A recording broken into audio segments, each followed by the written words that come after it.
Welcome to the Message Recap, where we discuss the messages that we had from the previous Sunday. We wrapped up a series called, probably one of my favorite series, What Does the Bible Say About? And if you were there, you were probably in church for about an hour and a half, but that's okay. That's okay. This series was... It was 45 minutes long. Yeah. One time. Okay, one time. I bet I can find more 45 No minute way, videos no of you. way, no way. One time. You guys have a conversation. I'm on a mission. This message series was Life After Death. What happens to us after we die? Before we go to that, can I just mention something about this series? I think you said it like week 3. Sure. What does the Bible say about? What made the message great was people could call in or let us know what questions. But you said it like week 3. Isn't that what every week is about? Hey, this is what the Bible says. That's kind of like what every week is about. But this was different because it was specific questions. So that was really fun, I think. Anyway, what happens after we die? Life after death was the topic, and there's a lot of misconceptions out there, a lot of them, and I wonder where it comes from. I think we make these things up because we want to feel better when somebody dies.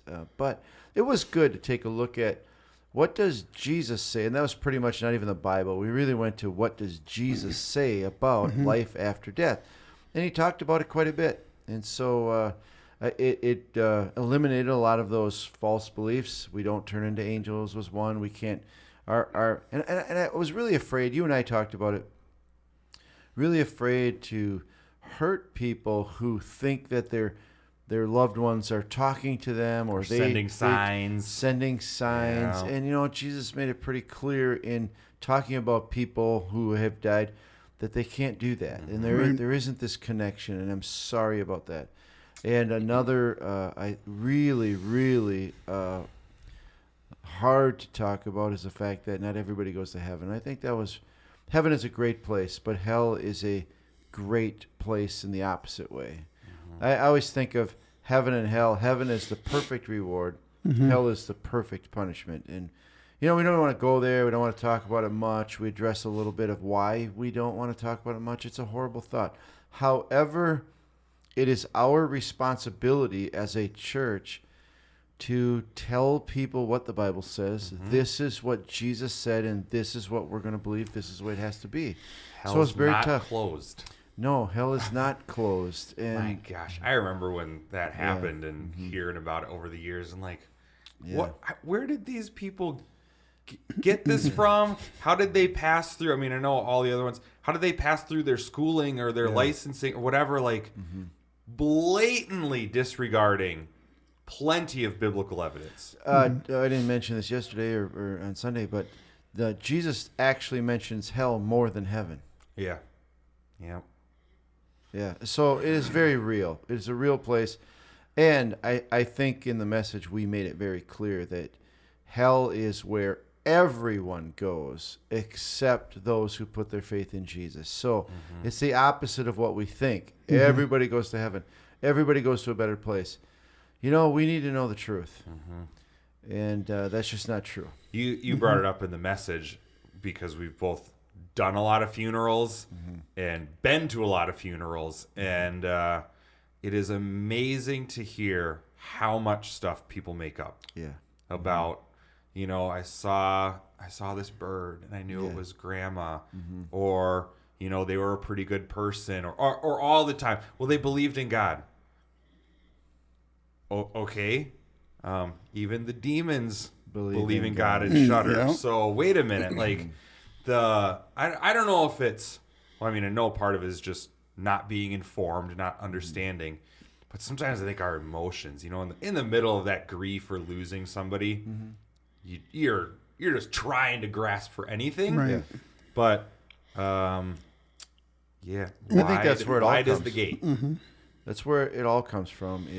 That's why it's so hard for us to even talk about it, is because there are people listening. What are you going to tell me when, 2 years ago I lost my mom and she wanted nothing to do with church and nothing to do. I'm not going to think she's not in heaven. So I understand the difficulty and the emotions of that, totally. But yet, if we don't know the truth, how can we help the next person? Yeah. Right. And we need to be armed with the truth so that we can help the people around us. It's crystal clear. Everyone will spend eternity in hell unless they put their trust in what Jesus did for them. Yeah. Those people will be in heaven. Everyone else won't. And we will be accused, Christianity is accused of being so narrow-minded, and some people won't accept it because of that. But the odd thing about that is it's not exclusive to a certain group of people. Everyone can put their faith in Jesus. He offers it to everybody. There's no cost. There's no jumping through hoops. Just believe you're not good enough to be with God and put your faith in Jesus to make you good. It's that simple. And I did love how you did at the very end, if you made it that far in the message without falling asleep, Oh, wow. that Love you, Dave. Or used to, anyway. you forgive me? Yeah. Do you forgive me? Yeah. When you said, hey, tell your loved ones where your faith is. That way they know that they know where you're at. It takes that whole worry and concern and emotional craziness roller coaster out of the equation. I know where they are. Yeah. I know where they are. I'm good. That one sounded easy. It was your second one that I thought, oh, do I want to know? Because once I know, I can't. If they say, no, I don't believe in that, now I have no even shred of hope to hold on to. No, but you have a desire now, knowing the truth. Denying the truth, it isn't going to go away, right? Just ignoring it, it's going to go away. Try that with tooth pain, right? Doesn't work. So it's true. You can't. But drugs do. Drugs help. And so does Jesus. Okay. But not permanently. It's still there. You just don't feel We it. want to know this assumption. Oh, no. This is not a place we should assume. We should know. Right. Absolutely. But I think we should be prepared. If we ask loved ones, we better be prepared to face that reality then. Yes. If they don't clearly say, yes, I have put I believe in God. That doesn't cut it. That's not the requirement. You're not a good person. Yeah. And No. But that it takes maybe some guts depending on your family to tell, hey, look, I've put my trust. You don't have to worry about me. But it's got to take. I mean, I just know people in my family. It's got to take an incredible amount of courage to be willing to hear the truth. And if you were to die, you just told me with your words, you're not going to heaven. I mean, hopefully that sparks, like you said, a passion and a desire. You do everything like you this. can to convince, to draw. And you to hope it love doesn't and cause pray for. I don't care. Well, if it does, the truth can never hurt. Knowing the truth is better than living in a facade or a make-believe world. It just is. Now, a make-believe world feels better for a while, but in the end, it doesn't help. We need to know the truth, and we need to, share it. Well, I did share the story of my in-laws at the funeral and what my wife said, and I'm telling you, it's powerful. Knowing that I have lost loved ones, the difference in knowing and hearing from them, their faith is in Jesus.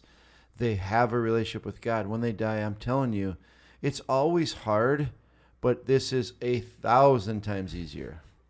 1,000 times. Yeah. Every time I miss them, I just think of where they are, and I feel better. I just do. It's hard to be real remorseful when you know where people are. It's just hard to feel bad. Don't you think the whole, back to the hell topic, the idea of, people always say how could a loving God send people to hell? Well, number one, he doesn't send them there. That's our own.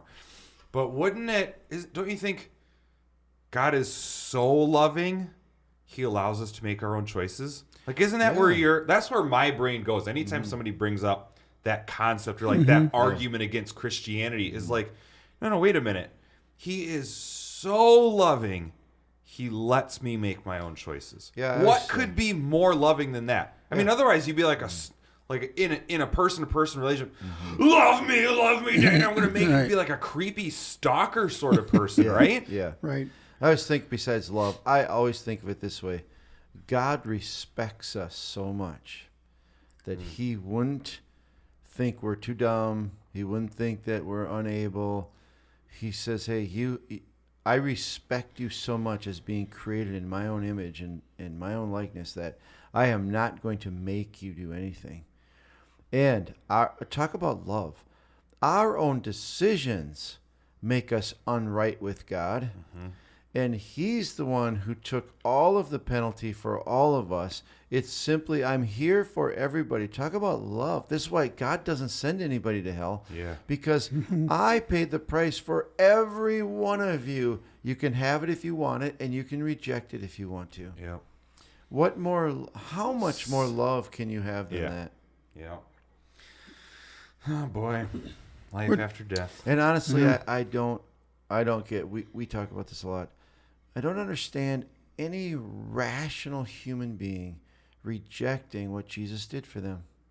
Yeah. What is the case? Not if you understand, If you and it's understand it. presented correctly. Yes. Yeah. Now I can see rejecting a God with all kinds of rules where I'm going to thump you. You know, I can see. Well, I don't. You know, I mean, really, I can see rejecting a lot of things, but I can't see anyone rejecting what Jesus Christ did for us if you understood it. I am not a righteous person. We have to admit that, right? Yep. We're not. Let's be honest with ourselves. Okay, I have lied and I've cheated, and I don't care what religion you are. You know that that's wrong, okay? And I've done those wrong things. God is totally right. How can I be with him? Well, I cannot be with him on my own behavior. He went up and paid. How much is it going to cost?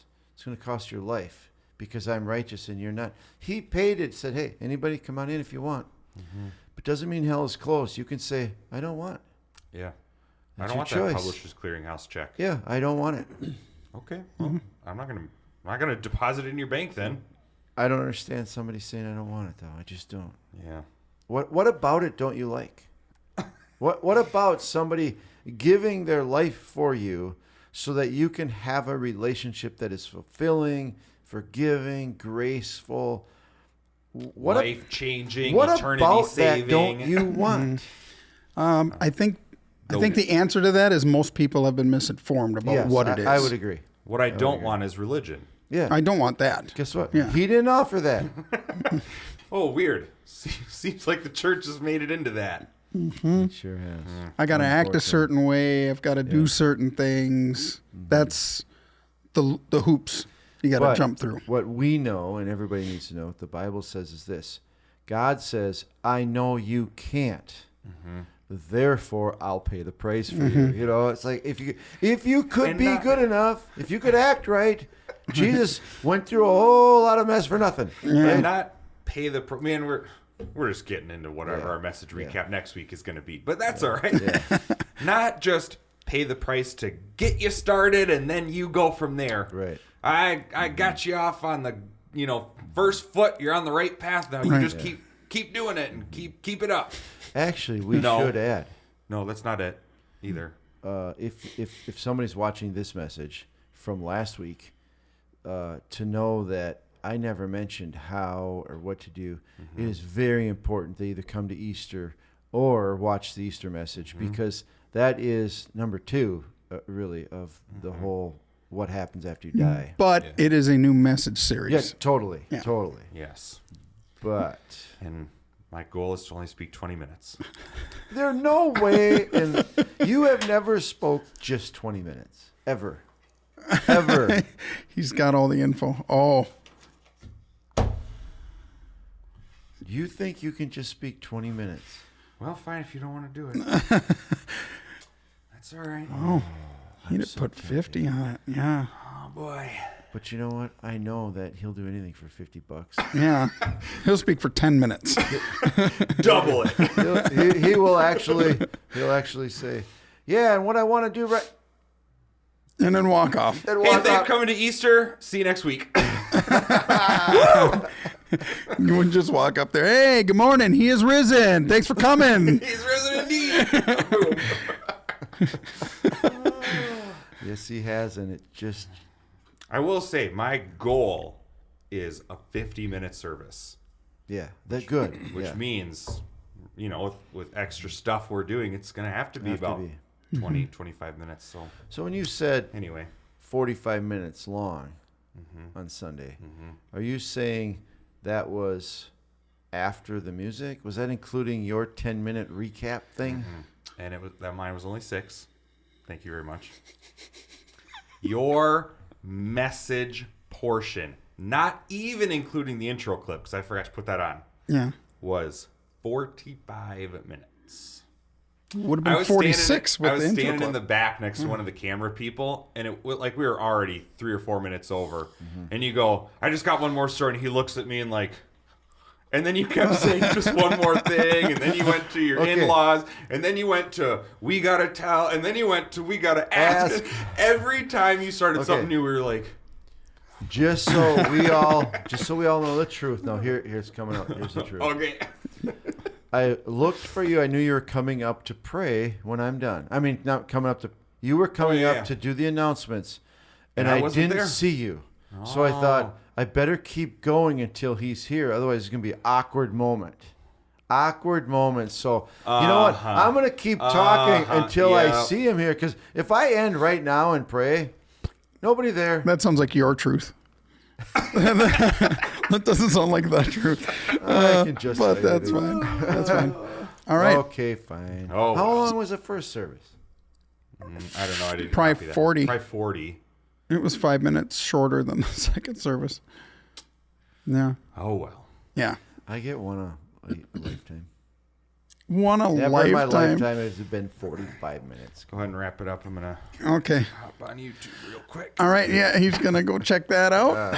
Sort by longest. Now, unfortunately, this is the truth. I know I will take the First, second, majority third place for of sure. those. So, So isn't that enough to say right there? We'll just leave it at that. All right, fine. Leave it at that. So join us next week where we promise not to go too long. Join us for the Easter service. Join us for the Good Friday service as well. And we'll see you next week for the recap.